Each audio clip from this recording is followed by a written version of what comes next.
Como siempre, ¿cómo está? Muy buenas noches, es un placer estar con ustedes. Sean bienvenidos, comenzamos el programa el día de hoy. Hoy tenemos un programa muy bonito, muy ilustrativo, pedagógico, diría yo. Estoy con José Antonio Rivera Santibáñez, a quien agradezco por la deferencia, un hombre conocido en el derecho constitucional, ha aportado mucho desde el Tribunal Constitucional desde hace mucho tiempo atrás y seguramente nos va a dar visiones un poco más claras. Querido José Antonio, gracias por esta entrevista. ¿Cómo estás? Muy buenas noches, encantado de estar en tu programa y pues a la orden para abordar un tema que nos preocupa y debe preocuparnos absolutamente a todos, porque un Estado constitucional de derecho con un órgano judicial carente de independencia, de imparcialidad, está herida de muerte. Es importante tener presente que en el siglo XXI, en un Estado constitucional de derecho, el órgano judicial desempeña papel trascendental de preservar ese Estado constitucional, de garantizar la seguridad jurídica a partir de la racionalización del ejercicio del poder político. Es el judicial el que establece un equilibrio en el ejercicio del poder, racionaliza ejerciendo un control constitucional, control de legalidad sobre los actos de quienes detentan el poder político y también el poder económico y poder social. Por otro lado, es el órgano que debe preservar la democracia resguardando los principios democráticos. Es el órgano que debe contribuir a la pacificación social a partir de la protección efectiva, inmediata, oportuna de los derechos fundamentales. Es el papel de un órgano judicial que lamentablemente en nuestro país no se está cumpliendo a cabalidad porque tenemos un órgano judicial carente de independencia, con jueces magistrados que renuncian a su independencia, actúan sin la debida imparcialidad cuando se trata de resolver los conflictos entre los particulares con el Estado.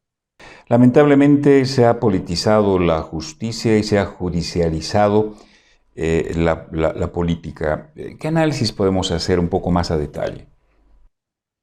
No, lastimosamente, Bolivia viene arrastrando, al igual que muchos estados latinoamericanos, precisamente estoy trabajando en un tema de reformas judiciales en América Latina, viene arrastrando una crisis del sistema judicial desde décadas. Pero lamentablemente, en los últimos 20 años ha tocado fondo esta crisis y a ello ha contribuido, entre otras cosas, la mala proyección de la reforma constitucional respecto al órgano judicial y reforma en la que se ha detenido solamente en el aspecto de la selección y designación de jueces y magistrados y ha obviado resolver problemas estructurales como de orden económico financiero, de orden institucional, de orden legislativo.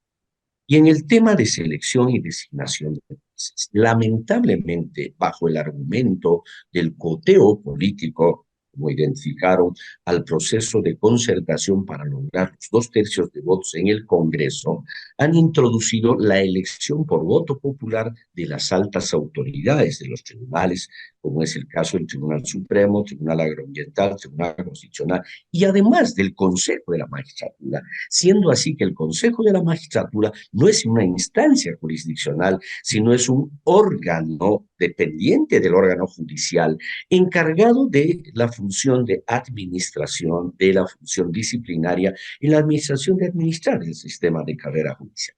Ahora, ellos prometieron que con esta modalidad de elección por voto popular se proscribiría la injerencia política, se dotaría de legitimidad democrática directa a estas altas autoridades y se liberaría del coteo y por lo tanto se dotaría de independencia. Aplicados las dos elecciones y esta tercera que está en curso con graves problemas, hemos constatado que al final no se ha cumplido con esos objetivos. No tienen legitimación activa, porque hay que recordar que en las elecciones del 2011 apenas se alcanzó 34% de votos válidos, teniendo el 66% de votos nulos y blancos, además de un elevado índice de ausentismo, por lo que el magistrado que más alta votación obtuvo en el Tribunal Constitucional, por ejemplo, Gualberto Cusi, tenía el 15% de los votos válidos. Con relación a los votos emitidos tenía apenas 9% y con relación al padrón electoral tenía 7%. Y el séptimo magistrado ingresó con el 1%, es decir, uno de cada 100 quería que sea magistrado. ¿Dónde está la legitimidad democrática? Lo propio aconteció en 2017. Tuvimos 68% de votos nulos y blancos, apenas el 32% de votos válidos. Ahora, ¿dónde se extravió el tema? Lo que antes, según decían, era un coteo, se pasó por la cooptación total, de manera que en la selección de candidatas y candidatos en la Asamblea Legislativa, el movimiento al socialismo que tenía los 2/3 cooptó totalmente, colocando como candidatos a magistrados a juristas que tenían una vinculación ideológica y política. No pueden negar esto, porque muchos magistrados eran altos funcionarios políticos, viceministros, altos funcionarios, directores de unidad, que son cargos de confianza política, y ellos terminaron siendo colocados como candidatos a magistrados, de manera que el pueblo rechazó esa manipulación a través del voto nulo y a través del voto blanco. Y el resultado que hoy tenemos es que hay una subordinación política constante. Para que me entienda la opinión pública, cuando estuvo Evo Morales Ayma de presidente, había una subordinación a ese gobierno, por ejemplo, el Tribunal Constitucional, con dos decisiones lamentables, solamente las más importantes, porque son muchas las decisiones lamentables, como el caso Timms, etc. Pero el 2013 declaran la constitucionalidad de un proyecto de ley de aplicación normativa que reformó materialmente la disposición transitoria primera de la Constitución para habilitar a una segunda reelección continua prohibida por la Constitución de Evo Morales, con argumentos inconsistentes. El 2017, desconociendo la voluntad popular expresada el 21 de febrero del 2016, nos emiten esa sentencia vergonzosa 00084 2017, argumentando que hay un derecho humano a la selección indefinida para habilitar a Evo Morales Ayma como candidato a la presidencia, que finalmente nos conduce a la lamentable crisis social y política que hemos vivido el 2019. Ahí estaban subordinados a él. Pero fíjese, querido Adolfo, que cuando se produce la renuncia de Evo Morales, asume la presidencia, Yanine Áñez, rápidamente cambian de camiseta, botan la camiseta azul, blanco, negro y se ponen la camiseta verde y se subordinan automáticamente a la detentadora del poder, emitiendo un comunicado que declaraba la constitucionalidad de la transición presidencial. Y cuando retorna el movimiento al socialismo, al gobierno, con Luis Arce Catacora, otra vez se sacan la camiseta verde, votan y se vuelven a colocar la camiseta azul, blanco, negro. Más evidencias, los fallos vergonzosos que nos están emitiendo cotidianamente, favoreciendo al gobierno en función a quienes están detentando el poder. Entonces se ha perdido la independencia de la que debe gozar el judicial para establecer lo que dije al principio, el equilibrio en el ejercicio del poder a través del sistema de pesos y contrapesos, que es el principio fundamental establecido por el artículo 12 de la Constitución. Bien, todo lo que tú has manifestado es verdad, o sea, seguimos arrastrando un problema. Las elecciones van a ser el próximo 1 de diciembre y vamos a seguir en este mismo sistema con todas las connotaciones que tú has recordado, José Antonio. Ahora bien, las reglas del juego están dadas, lamentablemente. Más adelante me gustaría hablar de cuál podría haber sido la solución o puede haber sido la solución al problema de la administración de justicia, con gente proba, con gente que no solamente tenga trayectoria, tenga valores éticos, morales, responsabilidad social, para evitar este tipo de cosas. Lo que tú acabas de recordar es realmente vergonzoso para cualquier profesional, sacarte la polera, la que estás ahí, y eres siempre gobernista, digamos, o estás siempre al interés de un poder político subordinado, genuflexo y que le hace mucho daño a este Estado constitucional de derecho. Viene el 1 de diciembre las elecciones judiciales.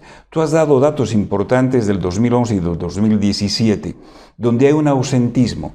¿De alguna manera crees tú en el peor de los males, como está dado el tema ahora hasta las elecciones del 1 de diciembre y que lamentablemente no le vamos a poder dar una solución real a la Administración de Justicia? ¿Podemos mitigar en algo que la población de alguna manera vaya eligiendo a lo mejor de lo que ya está establecido en las elecciones y vaya y de alguna manera logre la legitimidad con personas, entre comillas, relativamente destacadas y que no estén, porque ojo, el 2011 y el 2017 estas personas han sido elegidas porque ha habido también un voto consigna, o sea, que el partido de gobierno ha llevado a todas sus huestes a la votación y elegir a esas autoridades. ¿Podemos jugar con estas mismas reglas del juego democráticas en este partido que se plantea hoy? ¿Qué opinas tú? La situación es muy compleja. Primero porque este proceso, o sea, este proceso de selección y designación de los candidatos en la Asamblea Legislativa se ha desarrollado una serie de inconvenientes, para decirlo menos, entre comillas, y que el resultado final tiene inconvenientes. Por un lado, no se cumple a cabalidad la Constitución, que establece la equidad de género en cuanto a los postulantes para que la conformación del tribunal, de los tribunales, refleje esa equidad de género. Para el Tribunal Constitucional, en los departamentos de Pando, de Santa Cruz y de Cochabamba, solamente hay candidatos varones, no hay candidatas mujeres. Esto es fruto de que por el manoseo político que son objeto los candidatos, hay juristas de destacada trayectoria, mujeres que no se han presentado al proceso. El resultado final es que en Cochabamba hay solo dos candidatos, en Pando hay creo tres, pero en ninguno de ellos hay mujer. De hecho, eso puede dar lugar a cuestionamientos. Segundo, se han incorporado a las listas postulantes que reprobaron el examen. De hecho, ya el defecto fue que se ha querido mostrar que hay la meritocracia, pero se ha reducido la comprobación de las idoneidades solo a la idoneidad profesional a través de un concurso de méritos que no es sino una acumulación de cartones que tenía un puntaje de 100 y un examen con preguntas escritas, respuestas orales, en muchos casos se ha denunciado respuestas mal hechas, incorrectamente elaboradas, pero que en ese proceso hay postulantes que en ese examen oral han sacado cero. Están en la lista. ¿Por qué? Porque en ese departamento no había una candidata mujer, me refiero a Tarija, ¿no? Y una fiscal reprobó el examen y está en la lista, porque no había otra candidata mujer y han tenido que ponerle, y puedo mencionar varios, no quiero herir sentimientos. Entonces, estamos concluyendo con esto, pero también debo decir que hay candidatos rescatables, juristas que tienen trayectoria, y por lo tanto, pues, podrían ser una base para iniciar este anhelado proceso de transformación estructural del sistema judicial desde adentro.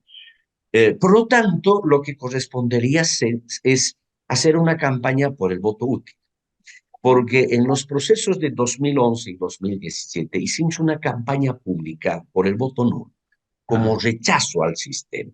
Y claro, como no hay un quórum electoral, nos dijeron, ok, apenas es 32%, pero son votos válidos y no importa, con el 1% son electos. Claro, ahí hemos tenido los magistrados que hemos tenido. Entonces, quién sabe, hoy la lógica debiera ser diferente. El voto. Bueno, vamos sobre la base de las reglas. Hay juristas rescatables, votemos por ellos y elijamos lo mejor que posible que existe en las listas. Pero sería importante Adolfo, y habría que desde la prensa generar esto, que en las papeletas de votación, además de la fotografía y el nombre, coloquen la puntuación obtenida, y coloquen además en 3 líneas sus antecedentes profesionales, porque no es lo mismo ir a votar por un doctor en derecho que por un licenciado. Hay diferencia. Claro. Y creo que esta vez el organismo electoral debe hacer eso, colocar en la papeleta el puntaje obtenido, porque no es lo mismo que yo voy a votar mirando la cara y el nombre, y termine votando por alguien que reprobó el examen y está de candidato, a que si me ponen que este candidato obtuvo 180 puntos sobre 200, diré, este es pues bueno, yo votaré por él. Yo votaré por él. Entonces creo que esto hay que exigir al organismo electoral que nos dé mejores pautas a las ciudadanas y ciudadanos. Y hay que hacer campaña por el voto útil. No se puede hacer campaña por candidatos. Está prohibido. Es una rara elección donde los candidatos no pueden hacer campaña y nadie puede hacer a favor. Pero sí podemos hacer una consigna de voto útil, donde cada ciudadano conscientemente, respetando su derecho al voto secreto, vote, pero impulsemos que esta vez no rechacemos el sistema con el voto nulo, sino votemos por un candidato que creamos que es el mejor dentro de las posibilidades que nos ofrece. O sea, hay un cambio entonces entre lo que fue el 2011 y el 2017 respecto a lo que vamos a vivir este 2024. Por ahí podemos mitigar en algo, ¿no? Sí, dicen que una golondrina no hace verano, pero creo que, reitero, de la gama que nos ofrecen, hay departamentos donde hay juristas destacados. Puedo mencionar para el Tribunal Constitucional. En Sucre hay 2 grandes juristas que están de postura. Permítame no dar los nombres, ya la gente se dará cuenta a quienes me estoy refiriendo, pero hay juristas respetables que pueden hacer una buena labor. En Cochabamba hay un candidato muy bueno, en La Paz hay candidatos, de manera que con el voto útil podamos seleccionar y ojalá de 9 logremos por lo menos 6 buenos magistrados, y ya eso nos permite avanzar en la recuperación de la independencia judicial, de la independencia de jueces magistrados, nos permitirá avanzar en que estos eh, cumplan su rol de racionalizar el poder, que actúen con imparcialidad, con objetividad, subordinados solo a la Constitución y las leyes. No pedimos otra cosa, pedimos que actúen subordinándose a la Constitución y las leyes, no a mandatos políticos, no a mandatos económicos ni a mandatos sociales. Tienen que ser imparciales, tienen que ser inquebrantables. A lo que tú has dicho, y es importante conocer tu opinión, autoprorrogados, o sea, uno no puede entender lo que tú dices, respetemos la Constitución. Estas autoridades no han sido designadas, o sea, han sido elegidas. Creo que si alguien tendríamos que hacer un referéndum para decir si se van a autoprorrogar o no, porque es el, no sé, uno puede decir cualquier cosa, pero lo que uno no puede entender es que se autoprorroguen con un justificativo que ellos han dicho que es vacío, va a haber retardación de justicia, ahí no hay mucha claridad en las posiciones. Definitivamente esos argumentos no tienen consistencia, como no los tuvieron en esa célebre, tristemente célebre Declaración Constitucional 003 del 2013, cuando declaran la constitucionalidad de una ley inconstitucional para permitir segundas de elección, como es el caso de la sentencia 0084-2017. Sus argumentos son absolutamente inconsistentes, están sustentados en un fraude y falseamiento constitucional y convencional. Y los argumentos expuestos en la Declaración Constitucional 0049, donde se autoprorroga, tampoco tienen consistencia. Primero porque no era objeto de la consulta el tema de si permanece o no en el cargo. Si me permite utilizar una gráfica metafórica, le pidieron al Tribunal Constitucional que se pronuncie sobre papas y él se pronunciado sobre mariscos, Sí, tema absolutamente así. ajeno, primera cosa. Segunda, es inconsistente decir que ha de haber vacío jurídico en el Estado. Quiero recordar a la opinión pública que entre los meses noviembre de 2007 sí, a diciembre de 2009, el tribunal no ejerció función jurisdiccional. sí, sí, sí. ¿Por qué? Porque presionados por un juicio arbitrario de responsabilidades y presiones Renunciaron. políticas, denunciaron 4 de los 5 magistrados. Quedó como magistrada la doctora Silvia Salame, que no realizó su labor jurisdiccional y todas las experiencias se acumularon y no se cayó el mundo. No se escaparon las estrellas, no se ocultó el sol, ni desapareció la luna del firmamento. Estoy Exacto. utilizando frases Ah, de está alguien, bien. ¿no? Sí, Entonces, respecto a la retardación de justicia, están funcionando el Tribunal Constitucional, sin embargo, ese tribunal tiene experiencias acumuladas con 3 y 4 años en acciones de amparo y no despacha. Pero si es del poder político, lo despacha sí. en una hora. Pero además es un tribunal que decide selectivamente, lo digo públicamente, porque 2 veces que he presentado una acción de inconstitucionalidad, he esperado un año para que me rechacen la primera vez diciendo carece en absoluto de fundamento jurídico constitucional, como si yo fuera un imberbe que no puedo por hilvanar un argumento cuando todos los días me piratean de mi libro, sacan mis conceptos del libro y no citan la fuente, y eso se llama Impresionante. plagio, y sin embargo me rechazan. ¿Por qué? Porque la acción es firmada por un diputado de oposición. Se vuelve a presentar y vuelven a rechazar después de un año con el argumento de que se está denunciando violación de derechos y por tanto que vaya a una acción tutelar y no a una acción inconstitucional, desconociendo lo que manda el artículo 132. Entonces, ¿qué me van a decir? Que si no se autoprorrogan se va a caer el mundo porque ha de haber retardación de justicia. Estando funcionando los tribunales, hay retardación de justicia. ¿Cómo se explica eso? ¿Cómo me explican eso? ¿Ah? Y tercero, finalmente, tú lo dijiste, Adolfo, es que la Constitución determina la elección por voto popular con un periodo específico de mandato. No admite prórroga alguna. A diferencia del sistema anterior, donde eran designados, había una norma que no podían abandonar el cargo mientras no llegue el nuevo designado. Hoy se trata de un diferente sistema de selección y designación, que es por voto popular. El pueblo, mediante voto, con una regla preestablecida, les da un mandato por un periodo de tiempo, que son 6 años.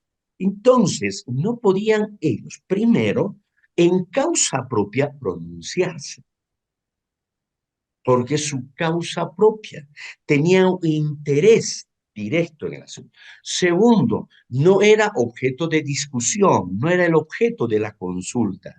Tercero, cuando se hace consulta, no se resuelve un problema, se emite un dictamen, un criterio que es vinculante. Ellos en la declaración constitucional emiten una norma dispositiva, disponen, ordenan la prórroga. Entonces, por donde uno mire, no actuaron correctamente. Y esto se ha hecho una constante. Y no puede seguir así, porque estamos debilitando al extremo la institucionalidad democrática de nuestro Estado. Absolutamente. Sobre el punto, a ver, está pendiente. El presidente ha dado ya sus preguntas, el antecedente es que ha anunciado el 6 de agosto, sin embargo, el 10 de julio Juan José Jáuregui estaba presentando un recurso abstracto de inconstitucionalidad a este Tribunal Constitucional Plurinacional autoprorrogado, con las consideraciones que tú has hecho. Ahora el presidente ha mandado al Tribunal Supremo Electoral sus 4 preguntas, le han hecho sus observaciones. Por ahí las observaciones no son muy claras en el sentido de que cuando se quiere hacer una reforma parcial de la Constitución, el 411 parágrafo 2 es muy claro, hay 2 opciones. La Asamblea Legislativa Plurinacional con 2/3 o iniciativa ciudadana con el 20% del padrón electoral y las firmas. Hoy está pendiente si va a haber referéndum o no, ¿no es cierto?, a partir de querer reformar parcialmente la constitución política del Estado. El Tribunal Supremo Electoral siento que está haciendo la labor de Pilatos, está esperando qué va a decir ese Tribunal Constitucional Plurinacional, y ahí viene el interrogante. No sé por dónde saldrán, no sé si saldrán por derecho humano, qué es la reelección, no sé, una tontera de esa saldrá, porque no hay cómo escaparse de lo que dice la Constitución, que es clarísima. Para la reforma parcial, 2 caminos. y el presidente no está habilitado para eso. Estamos en esa espera. ¿Qué crees que pueda pasar? En primer lugar, si el tribunal actúa apegado a la Constitución, las leyes, la ley 026, debería declarar la inconstitucionalidad de las preguntas, uno por el fondo y otro por la forma. En cuanto al fondo, eh, la pregunta 1 está orientada a provocar una reforma de la Constitución. Lamentablemente, el Tribunal Supremo Electoral ha obviado aquello solo respecto a la pregunta 4, que también era modificar la Constitución respecto a los escaños. Lo ha dicho así, de manera que el gobierno ha retirado. Creo que debería ser exactamente lo mismo respecto a la pregunta 1, porque con la forma en que están planteando, están queriendo que se introduzca en el artículo 168 la reelección continua por una sola vez y la reelección discontinua, aspecto que no es permisible dado el sistema. Nos llevaría otro programa a discutir el tema. Pero bueno, ahí hay una reforma. Segundo, en cuanto al fondo, que el artículo 14 de la ley 026, que es del régimen electoral y que norma el uso del referéndum popular, establece cuándo no procede convocar a una consulta a través de referéndum. Y dice, respecto a temas que forman parte de las competencias privativas, exclusivas, compartidas y concurrentes del nivel central de gobierno. Y el tema de los hidrocarburos es una competencia privativa del nivel de gobierno, por lo tanto, no tendría por qué consultar, ¿no? En cuanto a la forma, querido Adolfo, primero que las preguntas no están formuladas con una claridad y precisión. Pero segundo, el artículo 182 de la Constitución establece que una vez que la Asamblea Legislativa Plurinacional elabore las listas de candidatos a magistradas y magistrados para los tribunales judiciales y el Consejo de la Magistratura y remita ante el Tribunal Supremo Electoral, este debe organizar una elección única y exclusiva. Esto por una razón, vamos a elegir autoridades judiciales que no pueden contaminarse de criterios político-partidarios. Entonces, no puede realizarse una consulta popular el mismo día y en el mismo acto en que estamos eligiendo autoridades judiciales. No lo permite la Constitución. Entonces, el tribunal tendría que decir, esto no va. Esto es contrario a la Constitución, por lo tanto, declaro la inconstitucionalidad y ahí tendría que ser.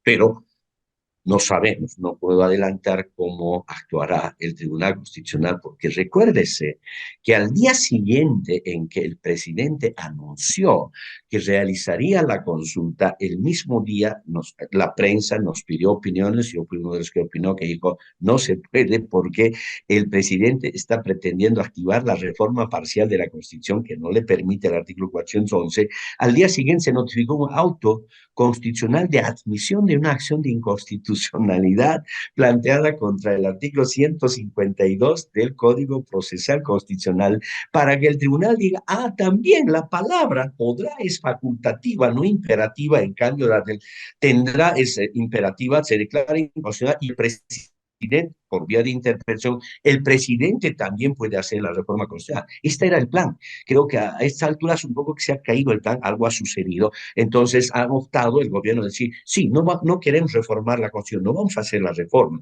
simplemente le vamos a consultar al pueblo. Y si el pueblo dice sí, luego se hará la reforma. Pero sin gastar dinero, Claro, contaminar una elección para preguntar al pueblo qué opina y después podamos hacer la reforma constitucional, creo que es un despropósito.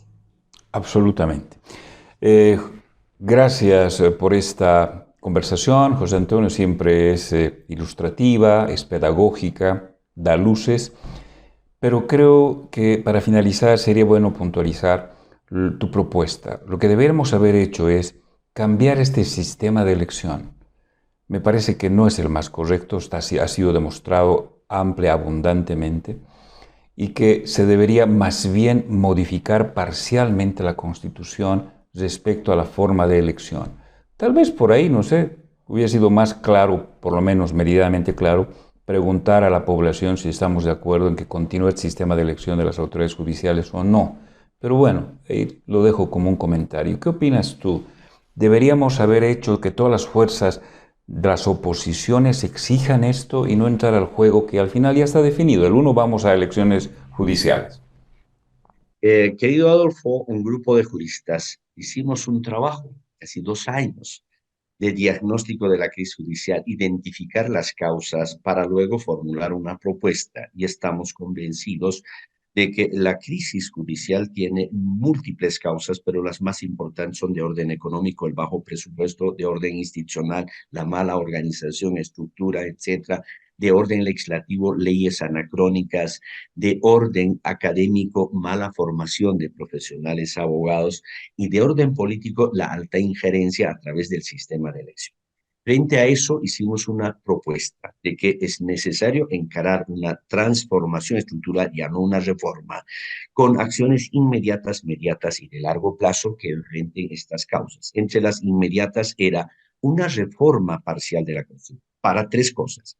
La primera, cambiar este sistema de selección y designación de jueces para que se designen sobre la base de una comprobación pública, transparente, de un conjunto de idoneidades que debe reunir una autoridad de esta naturaleza, y que esa comprobación realice un organismo permanente, imparcial, integrado por expertos en la materia y designados previo examen de competencia, etcétera. Luego, modificar parcialmente la Constitución para introducir la obligación de asignar un presupuesto mínimo del 3% a la órgano judicial, y eso sería destinado a resolver los problemas estructurales de infraestructura, de creación de mayor cantidad de juzgados, equipamiento, etcétera. Y tercero, resolver el problema de la falta de acceso a servicios judiciales de 2/3 de la población para resolver conflictos menores, porque el aparato judicial es pesado, costoso, creando jueces de paz que en 15 días, sin necesidad de gasto alguno, puedan resolver estos conflictos menores. Y una vez hecho esto, se implementaban medidas de orden administrativo, de orden institucional, legislativo y académico.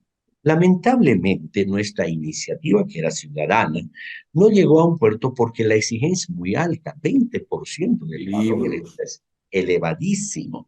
Además, sufrimos contracampaña de los propios colegas abogados que se veían afectados, amenazados en derechos por estas reformas. Sufrimos contracampaña proveniente del mismo órgano judicial, del ejecutivo, del legislativo, de la propia oposición, y apenas alcanzamos a reunir 833 minutos. Pero reafirmo, soy un convencido, de que con las elecciones judiciales no vamos a solucionar la crisis. Para solucionar la crisis es urgente que el presidente convoque a una cumbre nacional con los actores del sistema, donde se apruebe una agenda para encarar esa transformación, haciendo la reforma parcial de la Constitución mediante una ley aprobada por 2/3 de votos y luego consultada al pueblo mediante referéndum. Bien, un abrazo, José Antonio, gracias una vez más desde Sucre. Tú estás en La Paz, en Cochabamba. En Cochabamba. En Cochabamba. En la llanta, O en Cochabamba. la yacta, un rico chicharrón. Nos dedicas el fin de semana. Que te vaya muy bien. Y desde aquí un mondongo, por supuesto, o algún trimix o algún plato que te guste también. Un abrazo, querido José Antonio. Ojalá podamos tener estas conversaciones más seguido. Muchas gracias. Yo soy el agradecido, aprovecho para mandar un fuerte abrazo a los entrañables amigos y las amigas que me guardan tanta consideración cuando voy a Sucre, que me convirtieron Sucre en una segunda casa, en un segundo hogar, que fue muy grato para mí. Viví 7 años y medio cuando estuve en el... Fuerte abrazo. Fuerte abrazo. Se te quiere un montón. Gracias. Y a ustedes también, gracias por estar en el programa. Hasta la próxima.